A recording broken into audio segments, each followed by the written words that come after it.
എല്ലാവരും new year ഒക്കെ അടിപൊളിയായി എന്ന് വിചാരിക്കുന്നു. നമ്മൾ ബാംഗ്ലൂർ പോയി വന്നപ്പോഴേക്കും നമ്മുടെ ഫ്രിഡ്ജിൻ്റെയൊക്കെ അവസ്ഥ ഇതായിരുന്നേ. സാധനങ്ങളൊക്കെ കഴിഞ്ഞിട്ടുണ്ടായിരുന്നു കേട്ടോ. ഒരു കണക്കിന് പറഞ്ഞു കഴിഞ്ഞാൽ സാധനങ്ങളൊക്കെ തീർത്തിട്ടാണ് പോയത്, കേടുവരണ്ടെന്ന് വിചാരിച്ചിട്ട്. അപ്പോൾ നമുക്ക് സാധനങ്ങളൊക്കെ ഇന്നലെ സ്റ്റോക്ക് ചെയ്യാനൊക്കെ ഉണ്ടായിരുന്നു. രാവിലെ തന്നെ നമ്മൾ മാർക്കറ്റിൽ പോയി വേണ്ട സാധനങ്ങളൊക്കെ വാങ്ങിച്ചു കൊണ്ടുവന്നിട്ടുണ്ടായിരുന്നേ. പിന്നെ വൈകിട്ടത്തെ മെയിൻ പരിപാടി ഇതായിരുന്നു കേട്ടോ. ഇപ്പോൾ റീൽസിലൊക്കെ ട്രെൻഡിങ് ആയി നിൽക്കുന്ന ഒരു ഐറ്റം ഉണ്ടല്ലോ, കയ്യിൽ കിട്ടുന്ന ഫ്രൂട്ട്സ് എല്ലാം കട്ട് ചെയ്തിടുക, എന്നിട്ട് മുളക് പൊടിയും ഉപ്പൊക്കെ ഇട്ട് കഴിക്കുന്ന ആ റീല്. ഓരോ തവണയും അത് കാണുമ്പോഴും നമ്മുടെ വായിൽ വെള്ളം വരുമല്ലേ.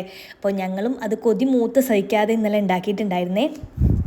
നമ്മളും നമ്മുടെ കയ്യിലുണ്ടായിരുന്ന എല്ലാ ഫ്രൂട്ട്സും അതിൽ ഉപയോഗിച്ചിട്ടുണ്ടായിരുന്നേ.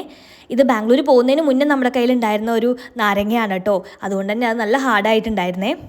നാരങ്ങ കൂടി പിഴിഞ്ഞതിന് ശേഷം എല്ലാം ഒന്ന് മിക്സ് ചെയ്ത് അതിൽ പിന്നെ മുളക് പൊടി ആവശ്യത്തിന് വേണ്ടത്ര ഇടുക, ഉപ്പ് ഇടുക, പിന്നെ നമ്മുടെ കയ്യിൽ ചാറ്റ് മസാല കൂടി ഉണ്ടായിരുന്നേ, നമ്മൾ അതുകൂടി ഇട്ടിട്ടുണ്ടായിരുന്നു കേട്ടോ. എന്നിട്ടെന്താ അങ്ങോട്ട് തിന്നുക. 2025 ഏറ്റവും അവസാനമായിട്ട് കിട്ടിയ പണി ഓറഞ്ചായിരുന്നേ. ഓറഞ്ച് നല്ല മൂഞ്ചിയ ഓറഞ്ചായിരുന്നു.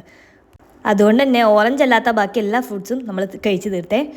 പിന്നെ മമ്മൂക്കയുടെ ആ തകർത്ത അഭിനയം കാണാൻ വേണ്ടി പുഴു മൂവി ഇരുന്ന് കണ്ടേ. പിന്നെ സ്റ്റാറ്റസ് ഇടാൻ വേണ്ടി TV സ്ക്രീൻ വെച്ച് കൊമ്പൂച്ചയും വെച്ച് ഞാനൊരു റീൽ എടുത്തിട്ടുണ്ടായിരുന്നേ. പിന്നെ പച്ചമുന്തിരി കിട്ടിയില്ലെങ്കിലും 12 മണിയായപ്പോൾ ഇതിനൊരു മുടക്കവും വരുത്തിയിട്ടുണ്ടായിരുന്നില്ല. പുറത്ത് നോക്കുമ്പോൾ ഭയങ്കര അടിപൊളിയായിരുന്നേ. അവിടെ ദൂരെ കത്തിത്തീർന്ന് കണ്ടോ, അത് കാക്കനാട് സൈഡാണ് കേട്ടോ. അപ്പോൾ എല്ലാവർക്കും happy new year. Okay, by.